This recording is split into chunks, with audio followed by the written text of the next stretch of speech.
जय गुरुदेव नाम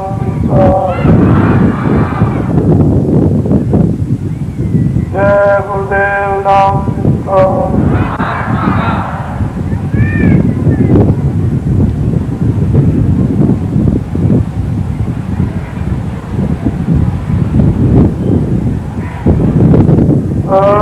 सतगुरु सतनाम तुम बोला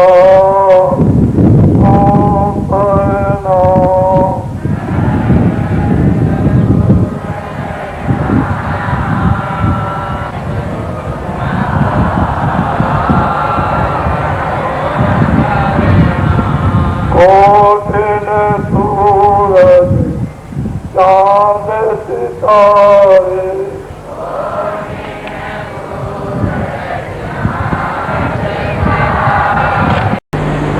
ये अंधकार देश आपका है। आपका तो बड़ा स्वच्छ निर्मल पवित्र आनंद का अगाध सागर, उसकी कोई था नहीं। वहां कोई दुख नहीं सुख नहीं, कोई मरता नहीं जलता, जल नहीं अग्नि नहीं पृथ्वी नहीं वायु, कोई मंदिर नहीं मस्जिद नहीं गिरजाघर नहीं, कोई किसी तरह का झगड़ा नहीं। ये जीवात्माएं उस महासागर अथाह देश की रहने वाली थी, ये यहाँ की नहीं। आपको इसका भेद मालूम नहीं, आप जानते नहीं कि हमारा देश इन सबको बनाने वाला कौन है, जिसने ईश्वर को बनाया, ब्रह्म को बनाया, पार ब्रह्म को बनाया, जिसने हम सब जीवात्माओं का भंडार भेजा। हमको क्या मालूम ये कैसे आया, किस रास्ते से आया था, तो इन जीवात्माओं को क्या होश था, सब भूल गए।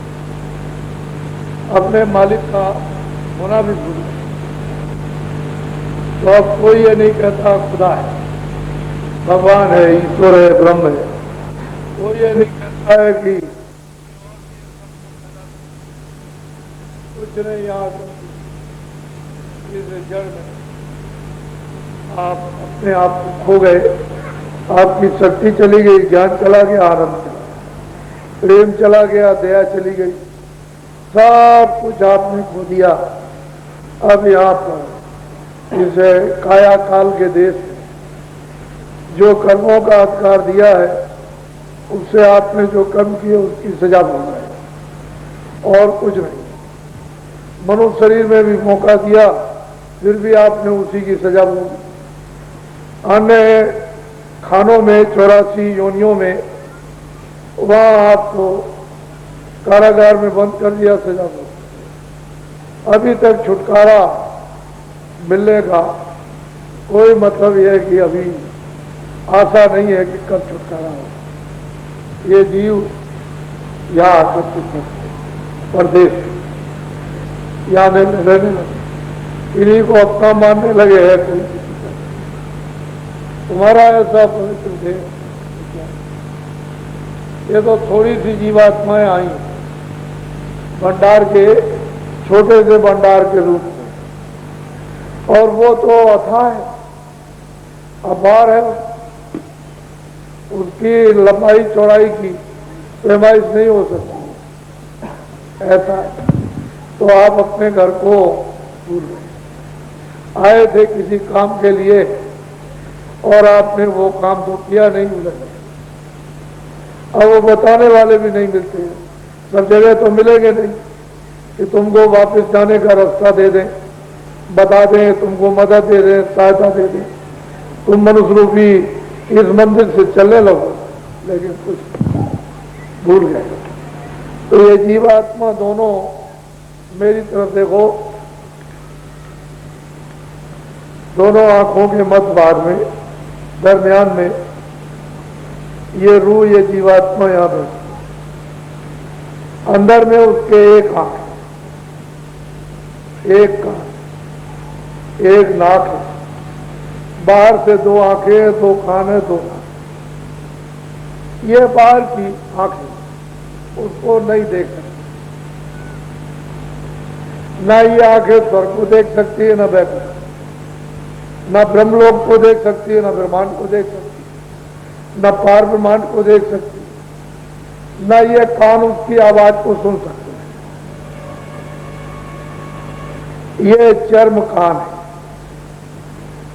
चर्म आंखें और चर्म नासिका है, वो सुगंधी ये नहीं ले सकती। तो जीवात्मा मनुष्य मंदिर में, इस जिस्मानी मस्जिद में दोनों आंखों के बीचों बीच अंदर बैठी। उसमें एक आंख है, एक कान है, एक ही नाक है, एक ही कान है, एक आंख है। इसका भेद जानने वाले मिल जाए तो आपकी आंख खुल जाए, कान खुल जाए, सब कुछ आप देख सकते हो, सब कुछ पा सकते हो। और वो आंख जिस पर कूड़ा कचरा पहाड़ों के पहाड़ जमा है, किसी शहर में गंदगी को जमा करोगे अंबार लग जाएगा, वो सालों नहीं उठा सकता कोई। तो कितने युग बीत गए, कितने कल्प बीत गए, सतयुग, द्वापर, त्रेता, कलयुग अनगिनत बीत गए, तब से ये बोझा जमा होते होते होते पहाड़ के पहाड़ लगे। अब ये बिना महापुरुषों के इस जीवात्मा के भार को पहाड़ों के कोई उतार नहीं सकता। ये बाहर के खेल तमाशे से थोड़ी कर जाएगा। उसने तो ऐसी जगह पर जमा किया है जहां आग नहीं जा सकती है, तलवार नहीं जा सकती, बंदूक नहीं जा सकती है, वहां कोई चीज नहीं, पानी नहीं जा सकता। ऐसी जगह पर उसने तुम्हारे इन कर्मों को जमा किया है, और इसका राज जहां कर्म जमा होते हैं वो महापुरुष जानते हैं, जिनकी आंख खुली है, जिनके कान खुले, जिनकी नाक खुली है, जो ऊपर जाते और आते हैं, जो देखते हैं वो जानते। जिनकी आंख और कान दीप, आंख दीप, नाक, कान नहीं खुले, वो क्या जाने। तो जीवात्माएं मनुष्य तन में भटके। आपने तो ये कोई उपाय मानव तन का तो आपने जीवात्मा के निकलने का किया नहीं, तो यही इंद्रियों के जाल में था। इन्हीं में खाने पीने, देखने, सुनने में इंद्रियां लग गई और मन के दरवाजों में बैठ गए। वो मतलब है चस्का लेने लगे, ठंडक करे, बस उलझ गए। जीवात्मा पर भार लाते हैं गंदगी का, कितने जुगों का कूड़ा कचरा लाद करके दरवाजा आपने बंद कर दिया। ये दरवाजा आपका फाटक, गेट आपका बंद है। ये जब तक खुलेगा नहीं तब तक ऊपर न स्वर्ग में, न वैकुंठ में, न वैकुंठ में आप उधर जा ही नहीं सकते, ना ब्रह्मलोक में, ना पारलोक। जब दरवाजा खुले तब तो जाओ, दरवाजा किसी का नहीं खुलेगा, कैसे जाओगे। अब ये दरवाजा बिना महात्माओं की औषधि के, बिना युक्ति के नहीं खुल सकता। वैसे बहुत सरल है, बहुत सीधा, बहुत आसान है कि अगर महात्मा दया कृपा कर दें दवा से टूट जाए, देरी क्या लगती। लेकिन वो कृपा और दया न करे तो इसको ये शब्द नहीं तोड़ सकते, आग नहीं उसको जला सकती है। ऐसा उसमें वज्र दरवाजा गेट लगा दिया, जमा हो जाएगा कूड़ा कचरा है। नहीं, पाप का भी तो, उसकी भी तो गंदगी जमा होती है, पाप की भी एक गंदगी है और पुण्य की भी एक गंदगी है। पाप की काली गंदगी, पुण्य की सफेद गंदगी, लेकिन गंदगी तो गंदगी है, वो तो मैल ही है, चाहे बारीक मैल हो चाहे मोटा मैल हो। तो ये जीवात्मा ऐसे ऊंचे दरवाजे, दोनों आंखों के मध्य महात्माओं से भेद मिल जाता तो इसको धीरे से उनकी कृपा मदद लेकर खोल देती। तो यहीं से स्वर्ग शुरू, स्वर्ग की सृष्टि यहीं से दरवाजा खुलते ही सामने दिखाई देती है। जैसे दो आंख खुलने पर आप दिखाई दो, ये सब चीजें दिखाई दें, ऐसे ही आंख खुलने पर दीपांक ज्ञान चक्षु, तीसरा नेत्र शिव नेत्र खुलने पर स्वर्ग और वैकुंठ की सृष्टि दिखाई दी। वो देव सृष्टि, देवताओं की सृष्टि है। ये ऐसी मनुष्य सृष्टि नहीं, ये गंदी सृष्टि नहीं, उज्जवल है, प्रकाश की सृष्टि। वहां ये शरीर नहीं है, जल पृथ्वी अग्नि वायु आकाश ये नहीं, ये वहां गंदगी नहीं, वहां तो मतलब प्रकाश। वो 17 तत्वों का शरीर है, उसमें जीवात्मा बंद है, लेकिन रोशनी लाइट है, प्रकाश है, उजाला है। और वहां देवता रहते हैं, वो देव सृष्टि में देवता। तो देवताओं से भी जब आंख खुले तब तो बात हो, तब तो उनकी आवाज को सुन सको, समझ सको कि वो क्या कहते हैं, उनके रूप को देख सको। और आंख और कान नहीं खुलेंगे तो फिर आप क्या कर सकते?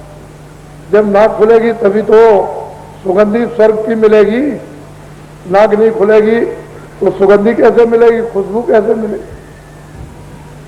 इसलिए तुम सुलभ आसान ऊंचे दरवाजे पर मनुष्य रूपी मंदिर में यानी जीवात्मा को बैठा दिया गया, बैठे हो। अब खोज और तलाश करते कोई मिल जाता, जो जानकार होता वो मिलता तो आप।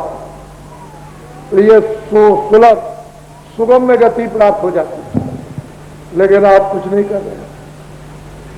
ऐसे ही मतलब या चेत बेहोश ज्ञान में अपना समय बिता, और ये समय निकला जा रहा, फिर लौट के समय आएगा।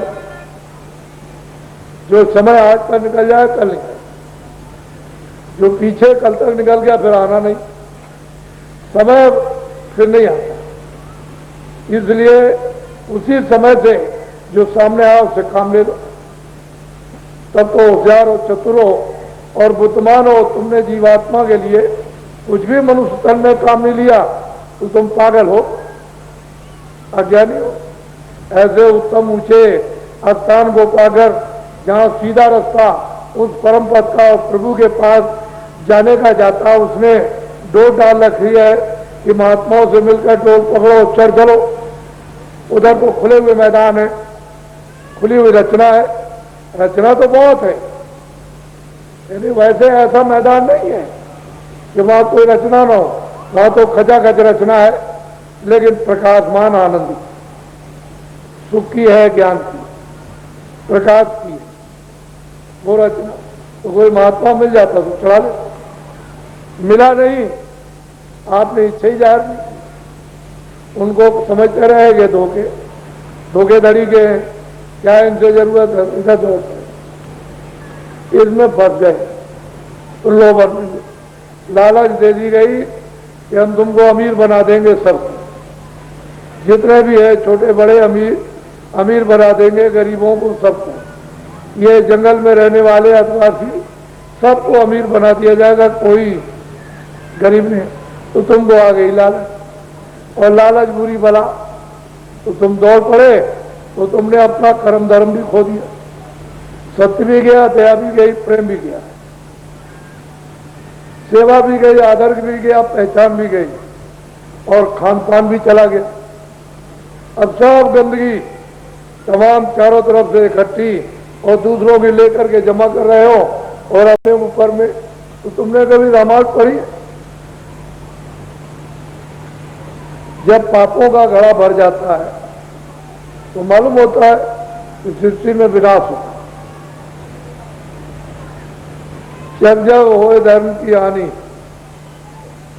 मानव धर्म की हानि, जाति धर्म की हानि नहीं, हिंसा धर्म की नहीं, झूठ छल कपट की नहीं, मानव धर्म, सत्य की हानि, दया की हानि, प्रेम की हानि, सेवा की हानि, आदर सत्कार की हानि, बड़े छोटों के पहचान की हानि, ये जब हो जाती है, और झूठ छल कपट फरेब धोखा बेईमानी मारपीट हिंसा ये जब करते हो तो ये घड़ा भर जाता है।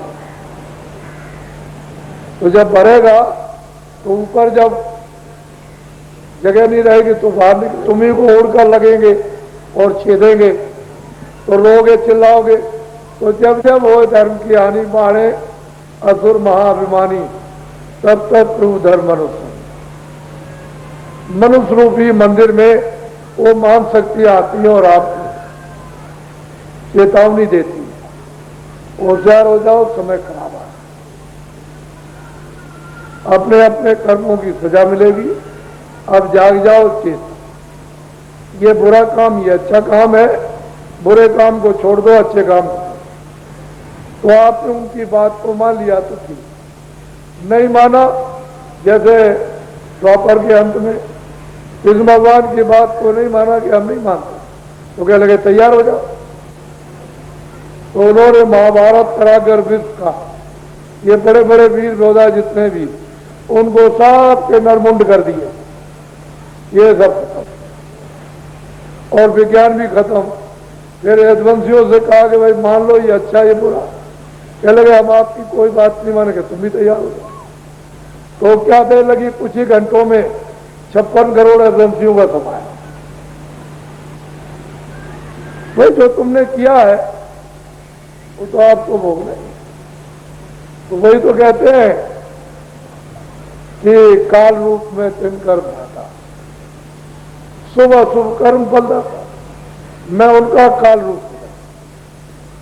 जो अच्छे लोग हैं उनकी संभाल कर देता हूं और जो बुरे उनका संहार कर देता हूं। सीधी सीधी बात। तो आप जानते हो कि कितनी हिंसा हो रही, मालूम है? तुम मनुष्यों के सामने जीवात्माएं जो सजा पा रही हैं, जिनको दंड दिया गया, उन आपका अधिकार नहीं उनको और सजा नहीं। उनको तो सजा मिली गई, 4 खाने 84 लक्ष्योनियां, पशु पंछी कीड़े मकोड़े की योनि उन जीवात्माओं को दे दी, वो तो सजा भोग रही। और तुम मनुष्य ये अनमोल शरीर पाकर उन पर हमला करते हो, हत्या करते हो। तो जो भगवान की बनाई हुई चीज बिगाड़ता, जो चीज बना नहीं सकता है, उसको सख्त सजा यानी कठोर दंड दिया जाता है। तो ये शरीर से फिर 4 खानों में बंद करेगा और आपको सख्त सजा देगा, कठोर दंड देगा, आप बच नहीं सकते। तो इसलिए तुम्हारे सामने कितनी पशु पंछी आदमी बच्चे बच्चे कितनी हिंसा हो रही, हत्या हो रही, और मनुष्य में कोई भी विचार मानव बुद्धि के नहीं रहे। तो ये सब यानी पाप काल बन के मर रहा है और ये आपका नुकसान है, भारी हानि करेगा आपको। इस हानि का अभी ज्ञान नहीं है, जब वो हानि हो जाती है तो इतिहास भूल जाता है। द्वापर का हो, त्रेता का हो, और कोई जो या बीच में कोई हो, जब हानि होती है तो बनाने वाले इतिहास बना रहा है। तो आपको तो आगे आने वाले समय का बोध और ज्ञान है, इसलिए आप लोग इसको समझो कि वो किसी को बख्शता नहीं। ये तो महापुरुष हैं जो दया करते, जीवों को किसी तरह से यानी समझा बुझा के संस्कार डाल के बदल देते कि भाई तुम क्यों जा रहे हो उसके चाल में, उसके गाल में, क्यों सजा भोगने जा रहे हैं कारागारों में। मनुष्य शरीर मिला है, जो थोड़ा समय बचाओ उसी में बच जाओ, अपने आप को बचा लो। तो आपने महापुरुषों की बात मान ली, तब तो समझ लो कि आपका काम हो। और काल वो किसी को नहीं बख्शता, कृष्ण भगवान राम कोई हो उनको किसी को नहीं बख्शता। वो तो इसी काम के लिए भेजे गए कि अच्छे लोगों की हिफाजत कर दो, रक्षा कर दो, दुष्टों का संहार। उनको इससे क्या मतलब, वो तो सृष्टि को ठीक करो। लेकिन महात्मा जो महापुरुष होते हैं वो जीवों पर दया करते हैं ताकि तुम्हारी उसे काल संहार से बचत हो जाए और जीवात्मा को गति मिल जाए। तो संतों का काम तो महापुरुषों का अलग, उनका काम अलग है। वो शक्तियां कभी कभी आती, हमेशा नहीं। और महापुरुष हमेशा आते, तुम जब चाहो उनकी खोजो तलाश करो, कहीं ना कहीं मिल जाए। उन जब मिल जाए तो उनसे रास्ता ले और जल्दी से अपना काम मनुष्य मंदिर में बनाओ, अपनी जीवात्मा को जगाओ, चलो घर की तरफ। तो जो बोझा लगा हुआ उसको भी साफ करो, निर्मल और पवित्र हो जाओ तो उसका दीदार और दर्शन हो जाए, छुटकारा पा जाओ जन्म मरण से। नहीं तो बहुत मुश्किल है। तो समय बड़ा खराब है,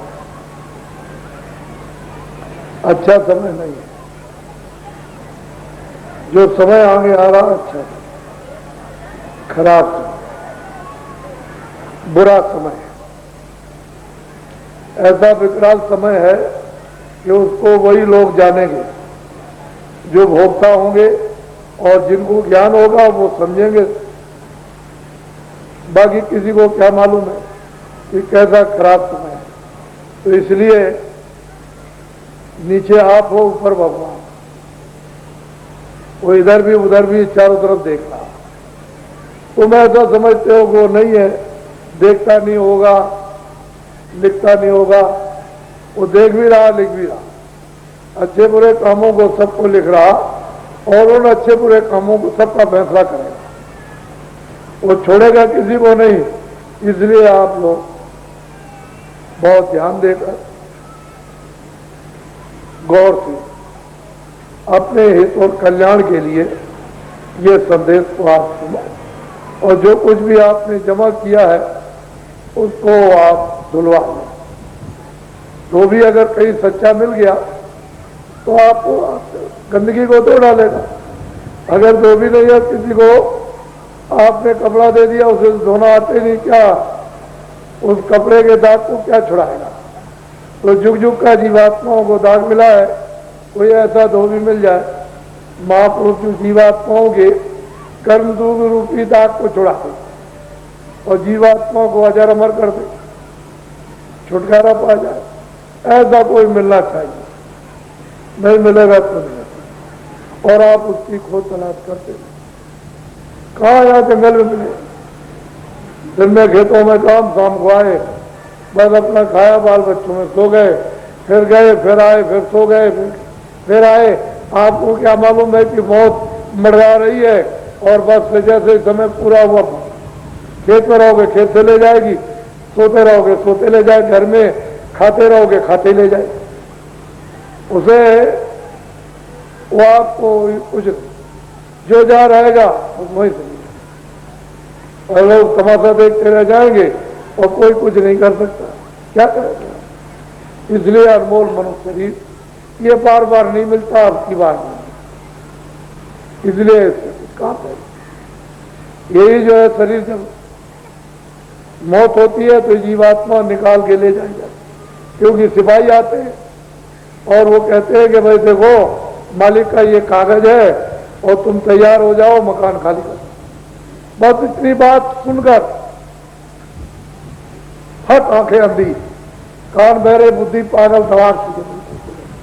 इतनी बात कि तुमको मालिक का हुक्म हो गया, मकान खाली कर। उनकी आवाज ही इस तरह की है, बर्दाश्त नहीं हो सकती, फट से गिरा।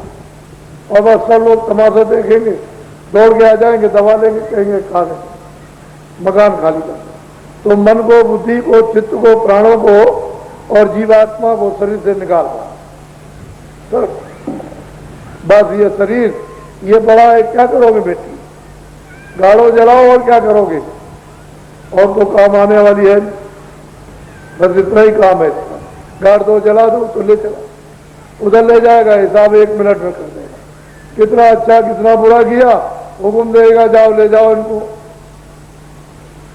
उस नाम वाले नर्क में 1 करोड़ बरस तक इसको काटो और 50 लाख बरस तक इसको जलाओ और 25 लाख बरस तक इसको उस नाम वाले नर्क में चढ़ाओ, तो आपका निकलना हो जाएगा।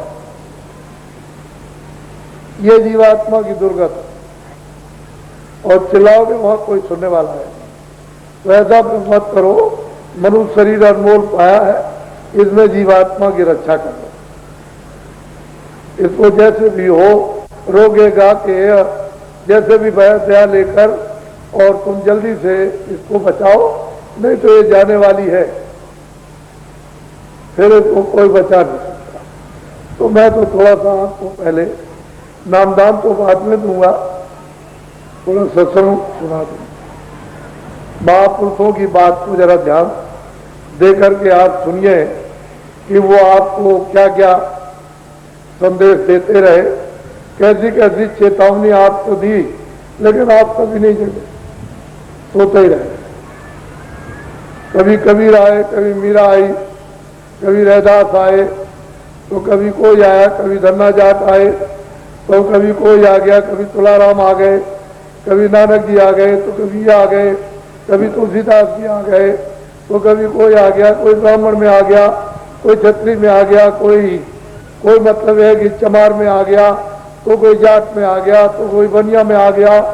वो क्या, ये जात पात नहीं है, शरीर है, पंचभौतिक शरीर, उसके यहाँ जात पात कुछ, अर्घ भजय स्वर्ग हो जात पात, उसके यहाँ कोई ब्राह्मण, कोई क्षत्रिय, कोई वैद, कोई जाट, कोई ये कुछ नहीं। ये पंचभौतिक शरीर है। किसी पोल पर भी, किसी खंबे पर भी उधर से आकर के बैठ जाए जो उससे संबंधित हो, और यहाँ बल्ब जल गया। इसी से जीवात्माओं का कल्याण होता है। और ये बल्ब जलेगा नहीं, बुझा पड़ा हुआ, तो किससे काम होगा? उसी से काम होगा जो बल्ब चला। ये नरदेही है, ये मृतलोक में सबसे महत्वपूर्ण है। इससे बढ़कर के देवताओं का भी शरीर है, और देवता भी इस शरीर की याचना करते हैं कि मुझको भी मृतलोक में भेज दीजिए, और एक बार मनुष्य शरीर दे दीजिए, पंचभौतिक ये शरीर, तो वहां जाकर के फिर हम भगवान का भजन करें और ऊपर उस परम पिता परमात्मा को प्राप्त कर लें। लेकिन देवताओं को नहीं, और आपको मिल गया, और आपको इसकी फिक्र चिंता नहीं हो। देवता वहां याचना कर रहे कि मुझे दे दीजिए आप, तो थोड़ा सा आप संदेश बोलो। कोई मानो रे कहने हमारी, कोई मानो रे। जब जब महान आत्माएं मनुष्य रूपी मंदिर में प्रभु को प्राप्त करने वाली आती हैं, तो साफ कहती है, अरे भाई कोई मतलब कोई आदमी, कोई मुसलमान, कोई हिंदू, कोई छोटा, कोई बड़ा, कोई पढ़ा लिखा, कोई अनपढ़, अमीर, उससे क्या मतलब? कोई हमारी कहन को मान दो, जो हम कहें उसको मान दो। किसके लिए? तुम्हारे भले के, तुम्हारे लाभ के लिए, तुम्हारे कल्याण के लिए, तुम्हारी मुक्ति और मोक्ष के लिए, जन्म मरण से छूटने के लिए। अरे कोई मेरी कहन को मान ले, सीधा सीधा कहते हैं। उनको इससे उससे क्या मतलब कि तुम ब्राह्मण हो, तुम काले हो, तुम गोरे हो, आदमी हो, ए आदमी, ए इंसान, है मनुष्य, कोई मान, जो मैं कहता हूं उसको मानो। जो कहूँ सुनो चित देकर, गौ की कहूँ तुम्हारा। कहते हैं कि जो कहूं उसको चित्त देकर, अच्छी तरह से बुद्धि से खूब समझो, चित्त देकर इधर लगाकर भगाओ मत, मनो चित्त को थोड़ा रोक करके और बुद्धि को काम में ले लो, सब तुम्हारे अच्छाई के लिए कहूंगा। उसमें किसी तरह की तुम्हारी बुराई नहीं, तुमको दुख नहीं होगा, सब तुम्हारे लिए भला होगा, तुम्हारे साथ कोई हो, उससे क्या मतलब? मनुष्य सब तुम्हारे लिए करना। बोलो।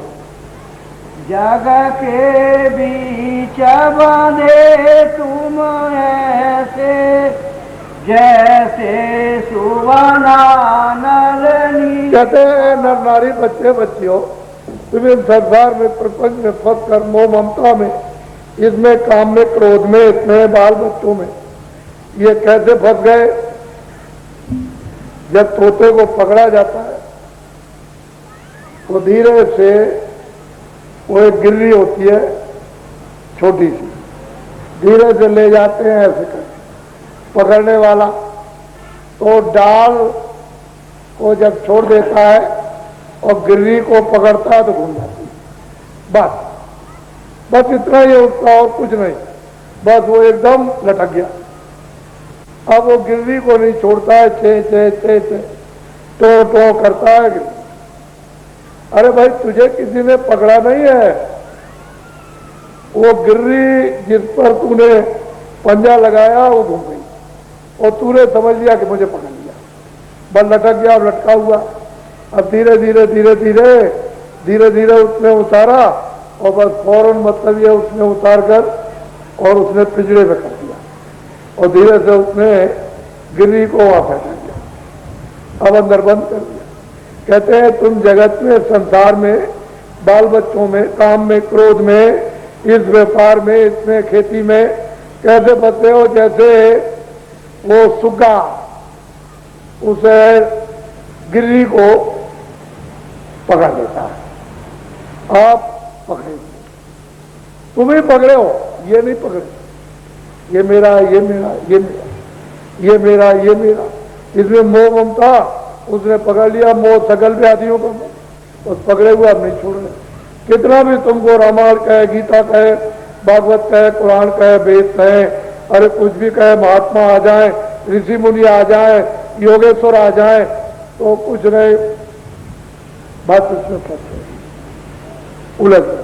अब छोड़े नहीं, वो तो पकड़ ले जाएगा, क्योंकि ममता तो डायन है, दुखों की खदान, समुद्र है, कुआं है, उसमें गिर गए तो उसमें से कौन निकलने देगा। कहते हैं तुम संसार में एक नर नारी बच्चे बच्चे ऐसे फंसे हैं, तुम उसमें ऐसे पकड़ लिया, तुमने पकड़ लिया, उन्होंने किसी ने तुमको नहीं पकड़ा। तुमको तो रोज उत्कारते हैं, लोग डांटते फटकारते, लेकिन जबरदस्ती पकड़े हुए। बोलो मार काट सम तुम हुए अनारी मोटी दी। फिर दूसरा प्रमाण देते हैं कि बंदर कैसे पकड़ा जाता है, कभी आपने सोचा नहीं है। ये जहां बंदर रहते हैं वहां उन्होंने एक छोटे से मोह की हांडी, उन्होंने हांडी, तो वहां बहुत से बंदर आए, तो बंदर क्या करते हैं, अब वो छोटा था तो मोह है उसका, तो उसमें हाथ डाल दिया उसमें, और जब देखा कि उसमें चने हैं तो मुट्ठी में पकड़ लिया, ये मुट्ठी फैल गई। पहले तो हाथ ऐसे डाला उसमें हांडी में, और जब चने पकड़ लिए तो अंदर मुट्ठी फैल गई। अब वो लालच बस, मोह के बस चना नहीं छोड़ता, तो मुट्ठी जब तक है फैली रहेगी तब तक मतलब ये है कि कैसे, तो ची ची ची ची करता है, और वो मदारी आता है धीरे से आकर के, वो छोड़ेगा नहीं, उसको तो उससे बहुत मोह व्याप गया, वो नहीं छोड़ निकलता। चना देखता है तो खा लेता है, लेकिन मदारी ने फिर पकड़ लिया। तो कहते हैं कि इस लालच के बाद उसने मुट्ठी यानी हांडी में हाथ दिया और चने को पकड़ लिया, फंस गया। अगर इतना समझ उसमें होती कि वो छोड़ देता तो ढीला हो जाता, सर भाग जाता पेड़ों पर। तो कहते हैं तुमने कैसे जगत को पकड़ा, बंदर की तरह, लालच बस ममता बस पकड़ लिया, मेरा बच्चा है, मेरी बच्ची, ये मेरा, ये मेरा, अब नहीं छोड़ रहा है। महात्मा कितना भी उपदेश करे, अरे भाई तुम्हारा नहीं है, तुम इनसे काम ले लो, खेती करो, दुकान करो, अनाज खाओ, सब्जी खाओ, फल खाओ, कपड़े पहनो, दवा खाओ, शरीर को निरोगी रखो, सेवा करो, अतीत की बच्चों कुछ नहीं, वो ममता ने बस पकड़ लिया। अब दो प्रमाण तो ये हो गए, एक तो सुग्गा का, तोते का, दूसरा बंदर का। फिर आप और आगे सुनिए, बोलो। और मीना जीवार समाती काटा जिगर। बड़े बड़े तालाबों में, नदियों में मछली होती है, तो क्या करते हैं कि कांटा जो है उसमें एक लाता लगा देते हैं, लेकिन कांटा उल्टा रहता है, ये ऐसा इधर नहीं रहेगा, इधर को रहेगा। जब उसने लाशे को मछली ने पानी में फेंका और पकड़ लिया, तो बस कांटा शायद ली जाती है। जब वो लीलती है और रस्सी खींचा तो वह जिगर में लग गया उल्टा, अब वो छिद गया। तो लाशे के बस होकर के मछली ने उसको खा लिया कि इसमें बड़ा रस है, बड़ा जिबिया को मिठास लगा, अच्छा लगा, लेकिन उसको नहीं मालूम था कि इसके साथ कांटा। तो जब रस्सी उसने खींची तो जिगर में एकदम से घुस गया और तड़पती है, कुछ नहीं है, फिर वो खींच लेता है और ले आता है और ले आकर के फिर उसको मतलब काट देगा। तब पानी से अलग किया, मछली मर गई। काटा तो बाद में निकलेगा। तो कहते हैं कि तुम कैसे मछली के समान इसमें लाते में फंस, इसमें जिब्या इंद्रिय स्वाद में इसमें फंस गए। तुमको ये मालूम क्या है कि इसका क्या परिणाम होगा? तुमको क्या पता इसका दुख क्या होगा, क्या रोग होगा, क्या बीमारी होगी, क्या मतलब मार पड़ेगी, किस तरह की सजा मिलेगी, तुमको क्या मालूम? तुम इस तरह से तो तीसरा प्रमाण मछली। अब आगे और सुनिए, बोल कैसे कैसे आप बंदे हो। गज समा मूरख हुए इस बाना में, मोठी झूठी हाथी कहते हैं हाथी के समान इस ग्रस्त इस मृतलोक में आकर के तुम मूर्ख पागल हो गए हो। ऐसे बड़े जंगल में हाथी कहीं ऐसे पकड़ा जाएगा?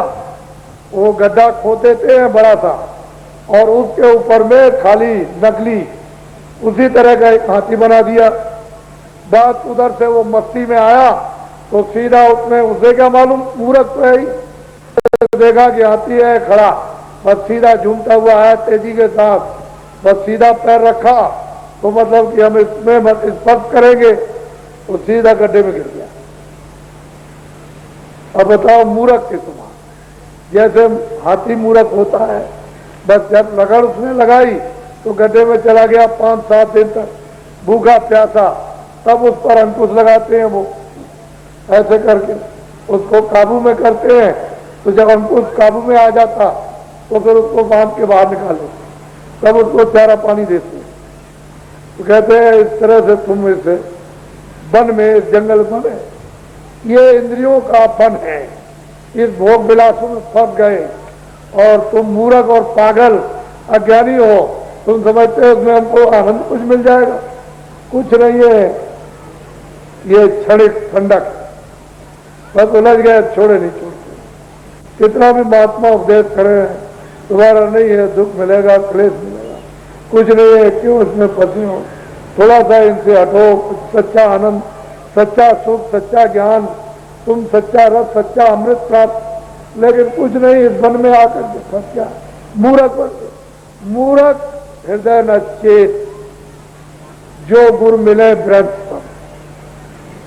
इस मनुष्य मूर्ख का कहते हैं हृदय चेतता नहीं है।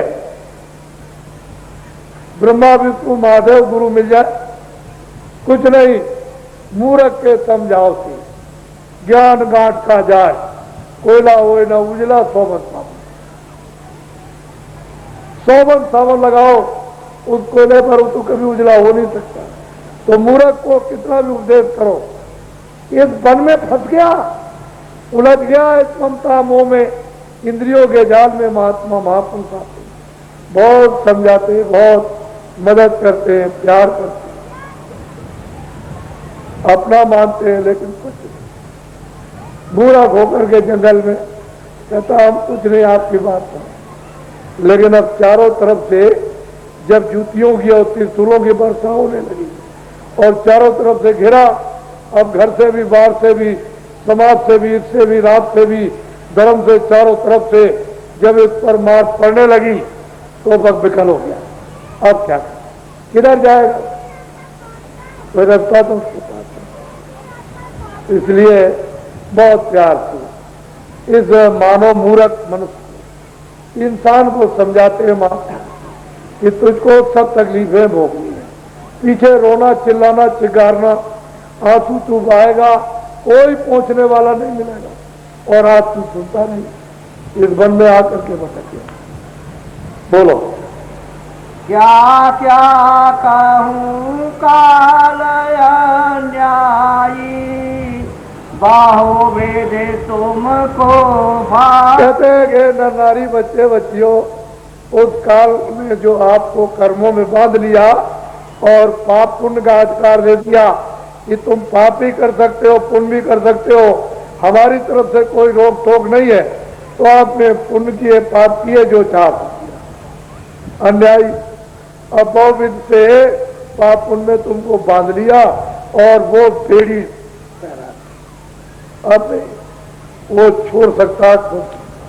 अब कोई महात्मा मिल जाए तब तो हो सकता, महापुरुष नहीं मिलेंगे तो काल की बेड़ियों से आप छूट सकते हो, वो तो जाओगे। इसलिए आपको ये अधिकार दे करके वो बता लिया और उसने विधान बना दिया। अब आपका ज्ञान नहीं है, बोध नहीं, तो जो चाहते हो तो करते हो, तो चारों तरफ से फंस गए, निकलने का रास्ता बंद हो गया और दरवाजे पर कूड़ा कचड़ा पहाड़ों की तरफ से जमा कर लिया, तो दरवाजा कैसे खुले? वो तो जो का त्यों बंद है, अनाज काल से बंद है, जब से आपने बंद कर दिया, अभी तक तो खुला नहीं। जब से जीवात्माएं सतलोक से सचखंड से आई अभी तक वापस नहीं। ये तो घर आपका है नहीं, मृत्यु न स्वर्ग लोग है, ना ब्रह्मलोक, न ब्रह्मांड लोग है, न पार ब्रह्मांड। ये तो आपका, वो तो आप अपने घर से आए वो बंद हो गया और आपने अपने रास्ते को स्वयं बंद कर दिया। जब कर्मों का अधिकार दिया तो आपने कर्म किए, मनमानी, रास्ता बंद, गेट लग गया, फाटक लग गया, दरवाजा पर। अब वो इतना वज्र सट हो गया कि ये बिना महापुरुषों के नहीं खुलता, कोई नहीं खुलता।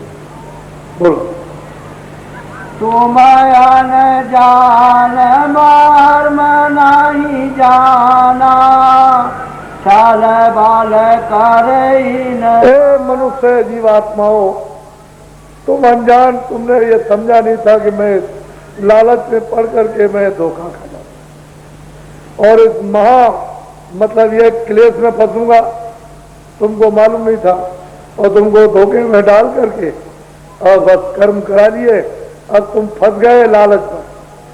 अब नहीं, अब कितने और युग बीत जाए अनगिनत, सतयुग त्रेता द्वापर अनगिनत बीत गए और अनगिनत बीत जाए, तब भी आपका छुटकारा नहीं था।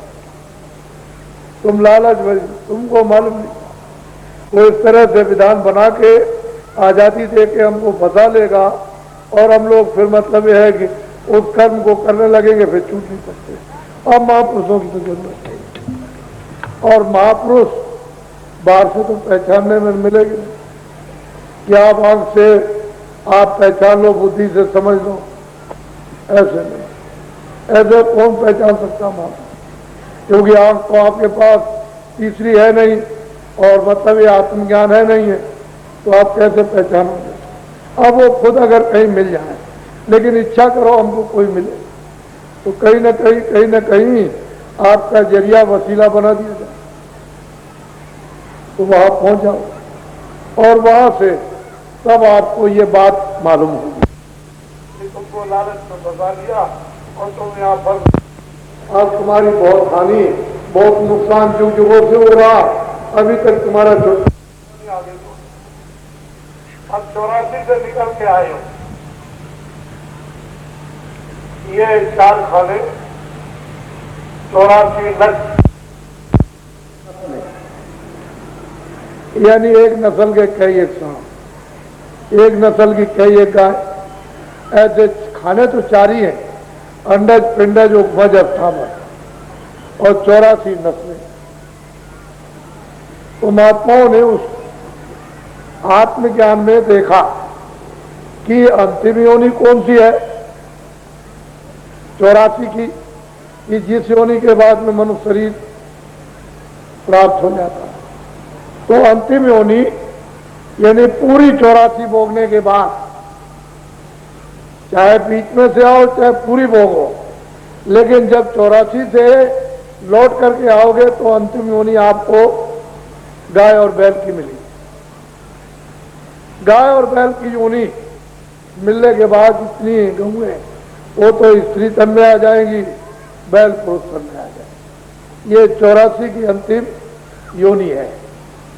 इसके बाद जीवात्माओं को मनुष्य शरीर, इंसानी जामा ये मिल जाता है।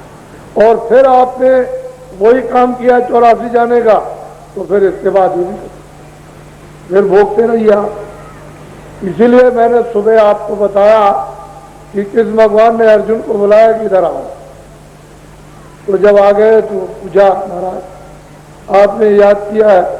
कह लगे देखो ये जो चीटा है ये कई बार ब्रह्मा हो चुका और इसको यह अधोगति मिली है, ये चीटा हुआ। तो बताओ इतने इतने बड़े बड़े पदों पर पहुंच करके और फिर उनको ये गति मिल सकती है, चीटा हो सकता, तो आप जीवों के लिए कौन पूछे? सोच लीजिए। जब ऐसे योगेश्वर और वो बता रहे हैं कि देखो ये ब्रह्मा हो चुका, इसको ये गति प्राप्त मिली, तो ब्रह्मा विष्णु महादेव जब ये गति को प्राप्त कर सकते हैं तो भाई आप क्या, आप इसलिए कर्मों की हद से परे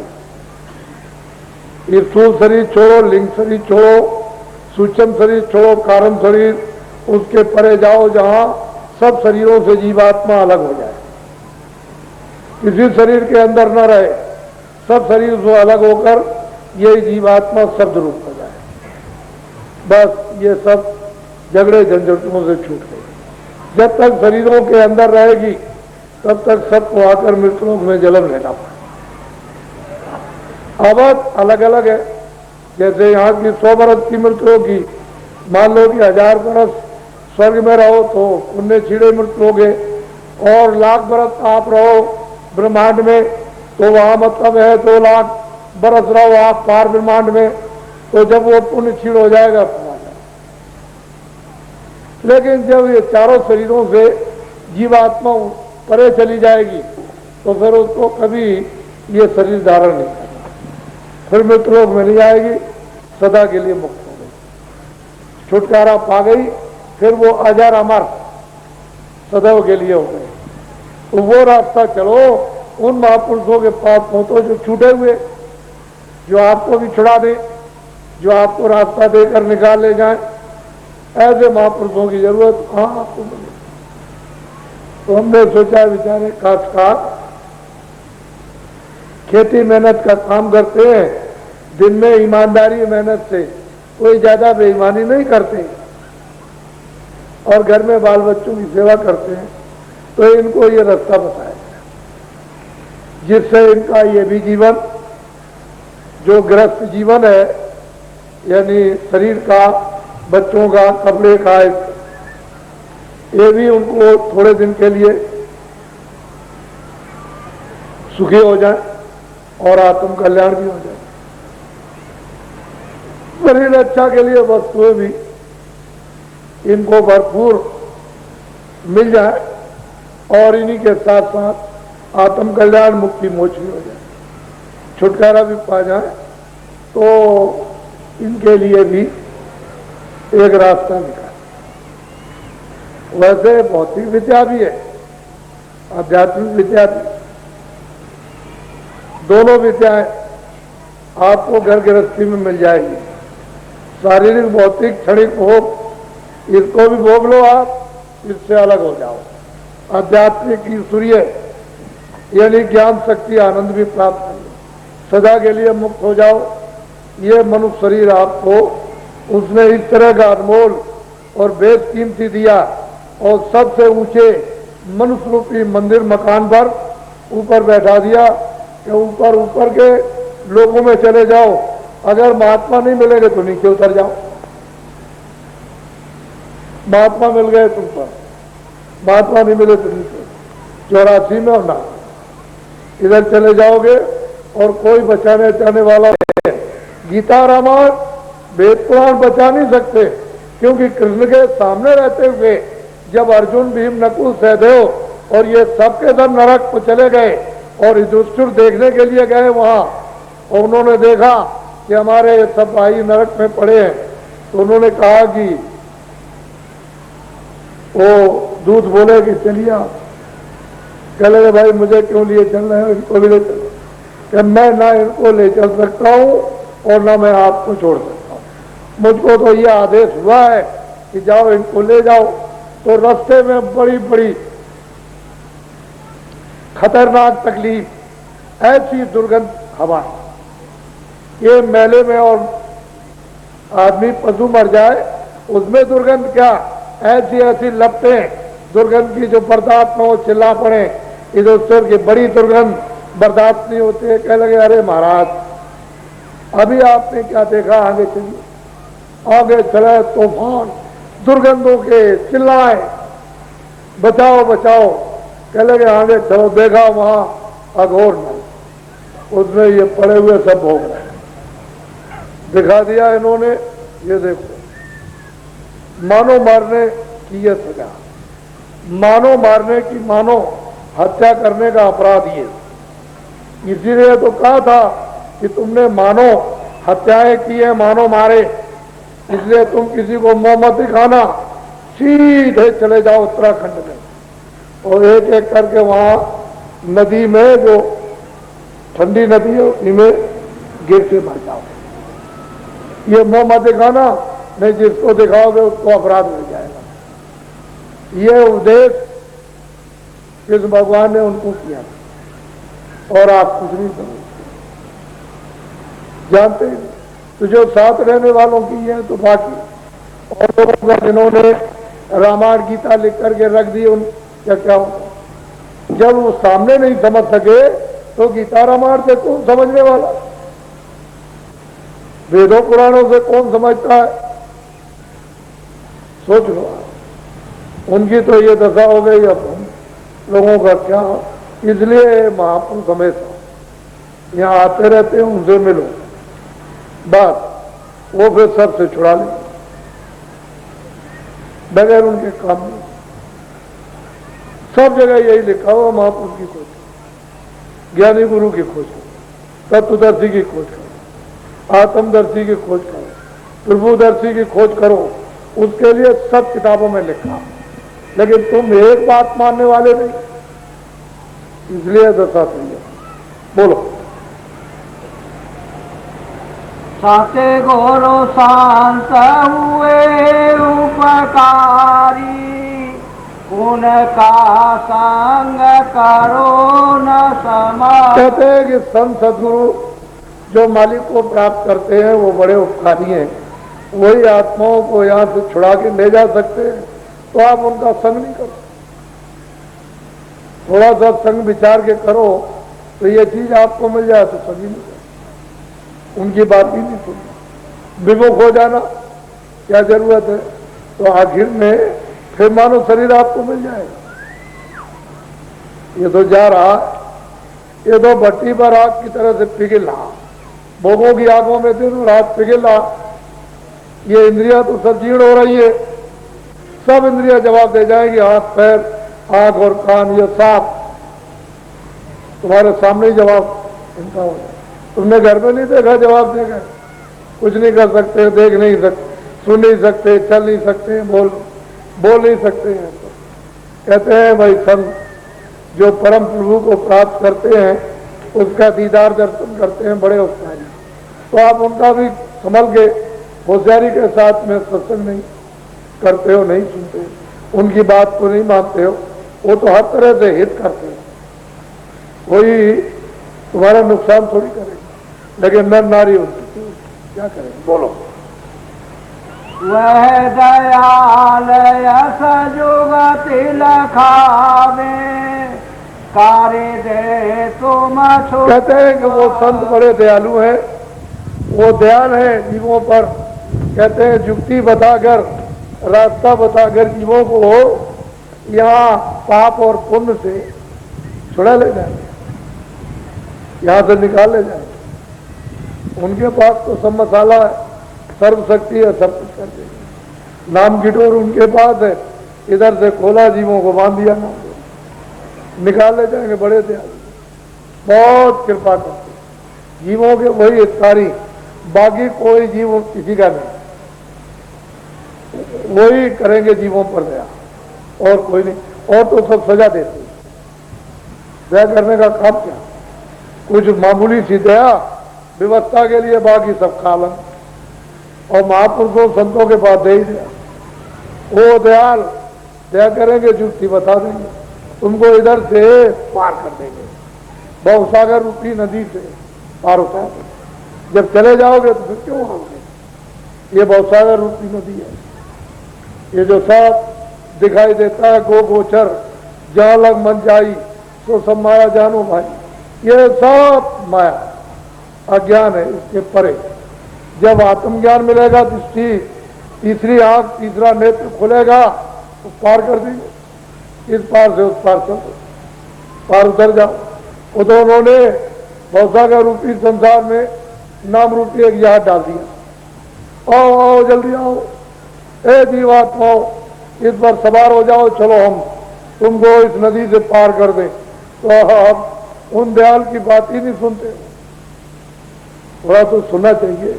वो टेर रहे, बुला रहे, तुम्हारे हित के लिए, भले के लिए, सुख के लिए, आराम के लिए, तुम्हारे दुखों को निवारण के लिए, तो कोई नहीं सुनते, बस इसी में फंसे पड़े।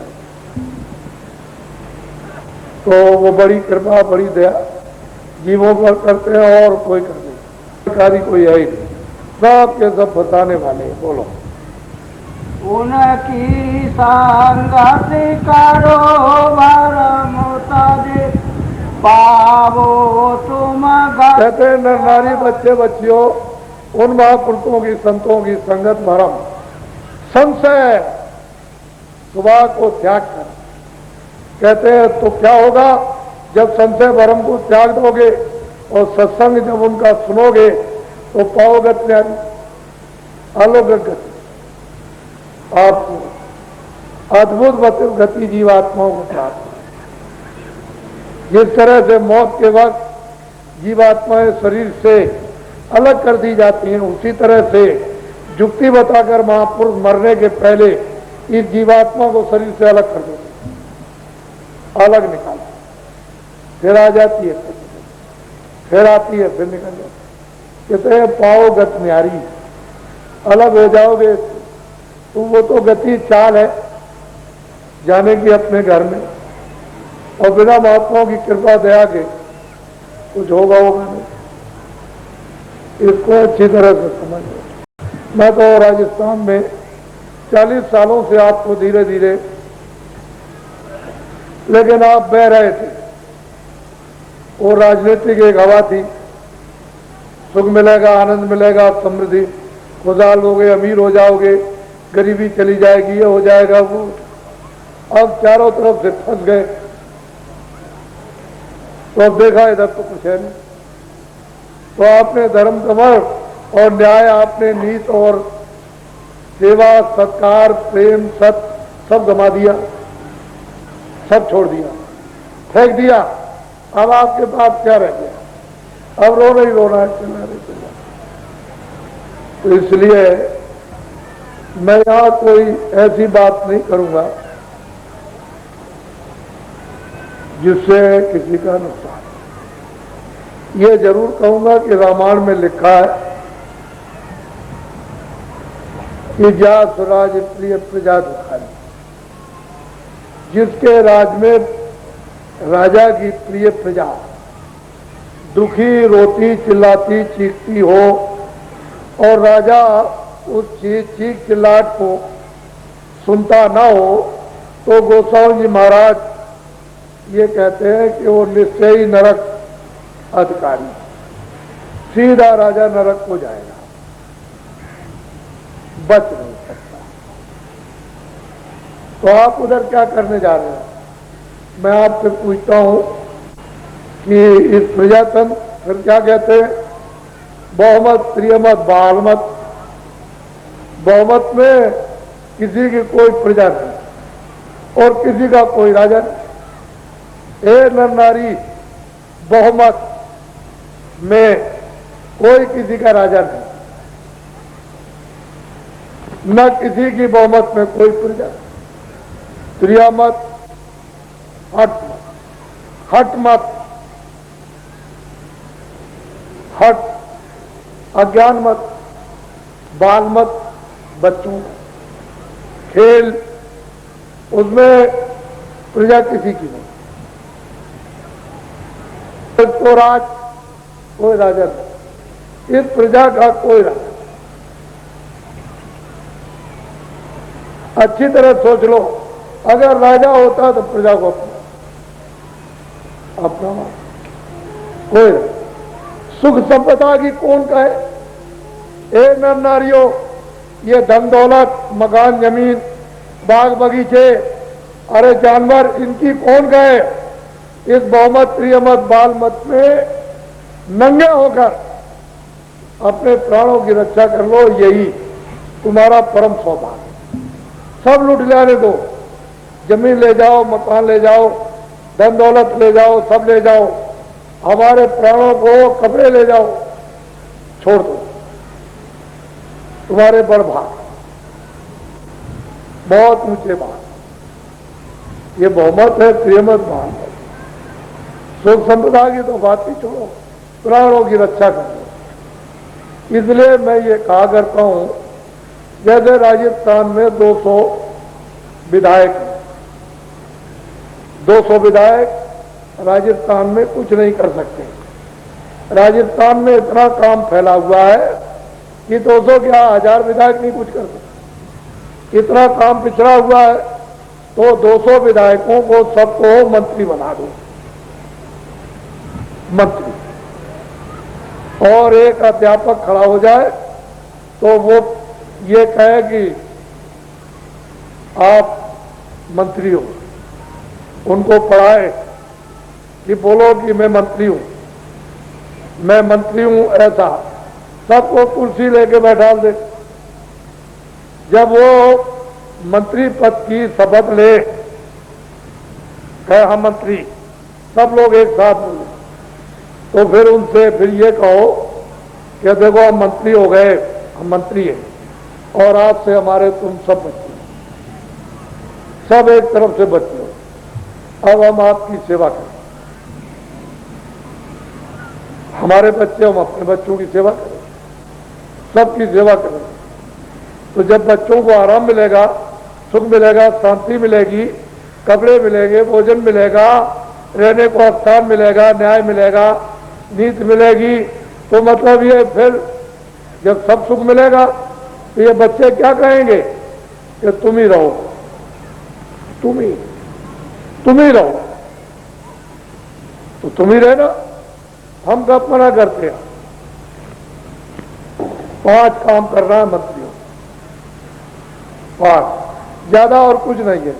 एक तो उत्पादन, दूसरा संग्रह, तीसरा जहां अड्डे बना करके सामान पहुंचा के वितरण कर दो, 3 तो ये हो गया, और न्याय होगा, और कुछ नहीं। राजा प्रजा को कुछ देता है, था नहीं था, वो कुछ नहीं देता था। अपना कमाओ, अपना खाओ, ये जमीन है, अपना कारोबार करो, मजदूरी करो, वो कुछ नहीं देता। तो क्या कि न्याय हो,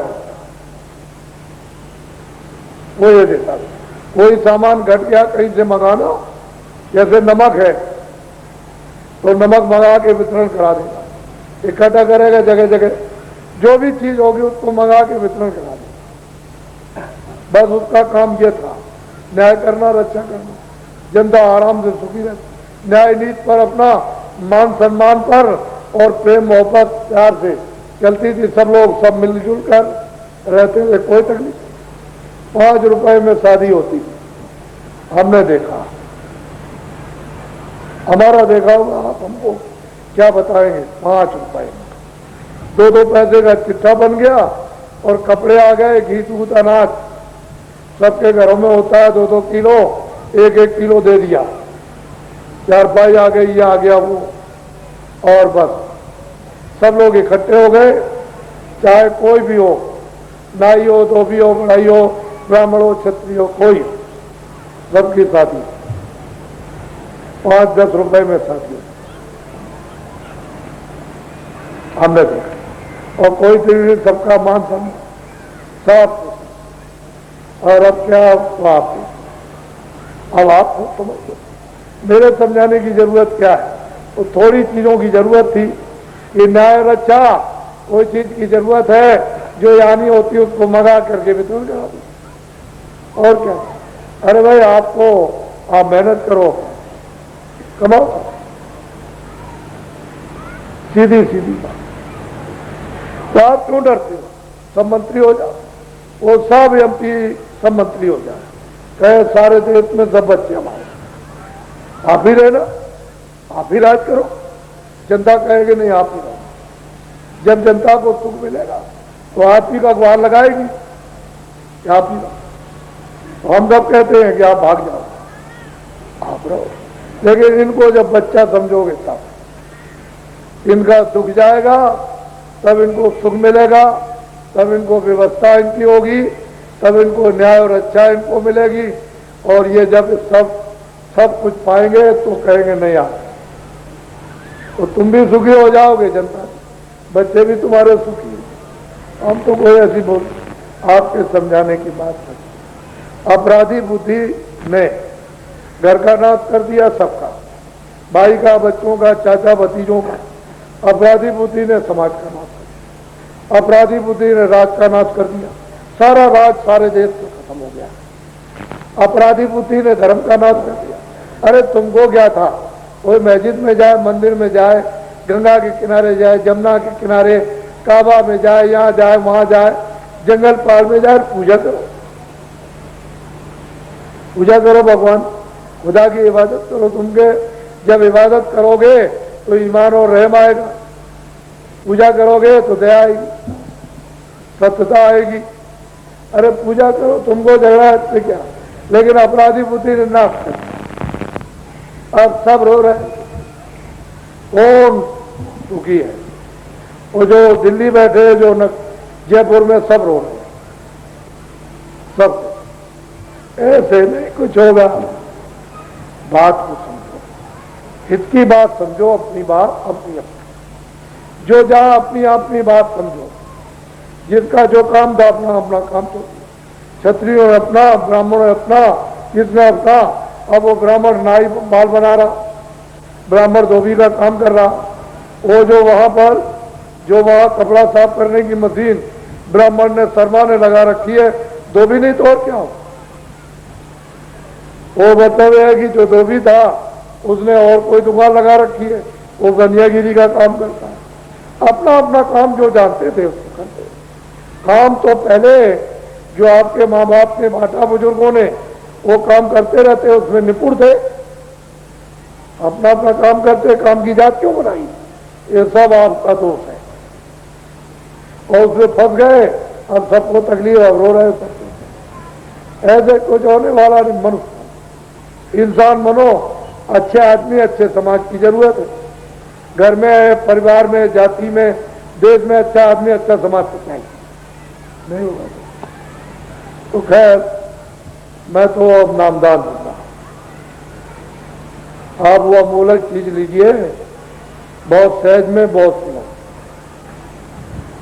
हम तो किसी से परहेज करते नहीं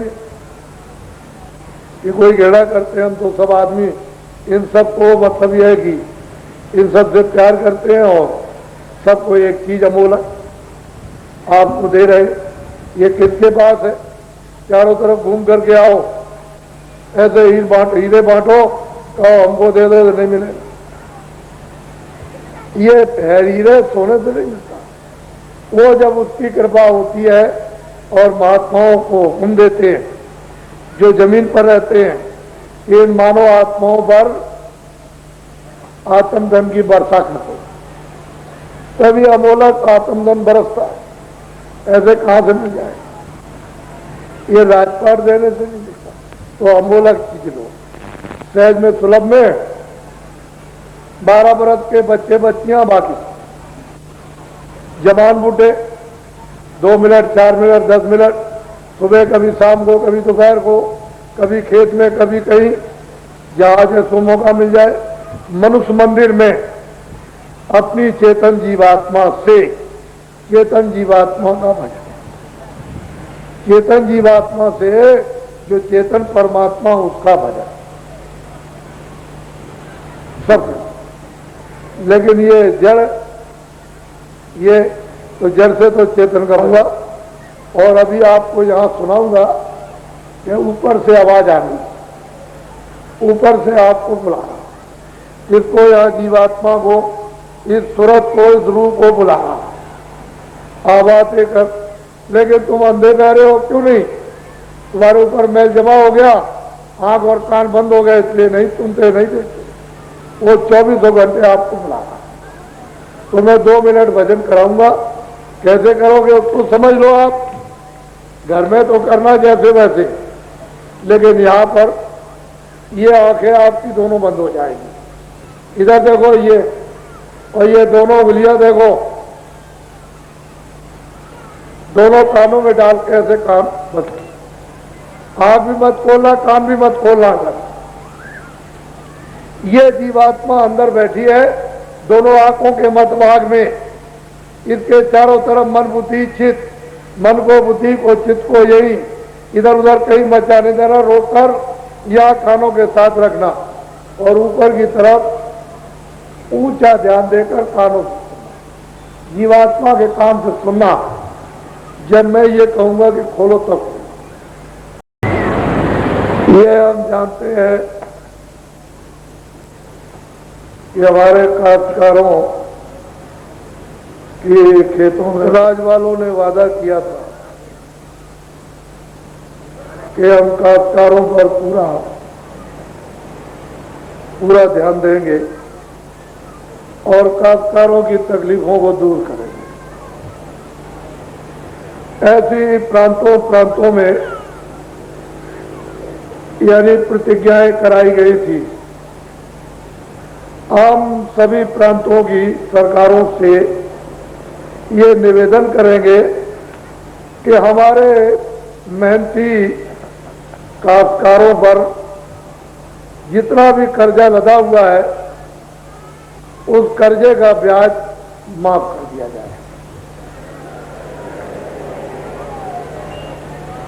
आप मूल मत माफ करो, लेकिन ब्याज माफ कर दो और इनको ये छुट्टी दे दो कि 1 साल में हमारा कर्जा अदा कर दो, और दया हो जाए आपकी तो 1.5 साल कर दो कि 1.5 साल के अंदर हमारा कर्जा दे दीजिए, जो मूल कर्जा ब्याज सब माफ कर दो। काश्तकारों को बड़ी तकलीफ है, हम तो प्रार्थना ही कर सकते हैं और तो कुछ कर नहीं। हम सरकारों से प्रार्थना करते हैं, यह नहीं कि राजस्थान की बात नहीं है, सभी सरकारों कि हम अभी सब जगह घूम के आए, बिहार में, उत्तर प्रदेश में, मध्य प्रदेश में, गुजरात में, महाराष्ट्र में, आपके सब जगह, और सब लोग बड़े परेशान। तो हम सब काश्तकारों की तरफ से यानी प्रार्थना करते हैं कि इनकी थोड़ी तकलीफ हल्की हो जाएगी और ये कुछ मतलब ये कुछ सोचेंगे, कुछ मेहनत करके जो मूल होगा उसको आपको दे देंगे। मैं छोटी छोटी चीजें आपको याद कराऊंगा, बहुत कष्ट, इन कष्टों को बात तुम्हें सुनना चाहिए। और जो कष्ट नहीं, वैसे तो सब कष्ट आप खिलाएंगे, लेकिन अब क्या करें, गलती तो हो गई, किसी से हुई, अपने से, औरों से गलती हुई, अब तो हो गई। नहीं, पहले जब कर्जा लेते थे गांव का कोई आदमी जानता नहीं था, अब तो वो डुग्गी पीटते हैं कि ट्रैक्टर का और इसका और उसका हम कर्जा लेने जा रहे हैं, डुग्गी पीटते हैं। इसका ये दुष्परिणाम हो गया। डुग्गी नहीं पीटने, चुपचाप लेते, चुपचाप लेते, ये मान मर्यादा रहती, अच्छा रहता। अब एक ट्यूबवेल के लिए, कुएं के लिए, हलों के लिए, इंजनों के लिए, ट्रैक्टरों के लिए जो आपने ले लिया है, बड़ी तकलीफ है।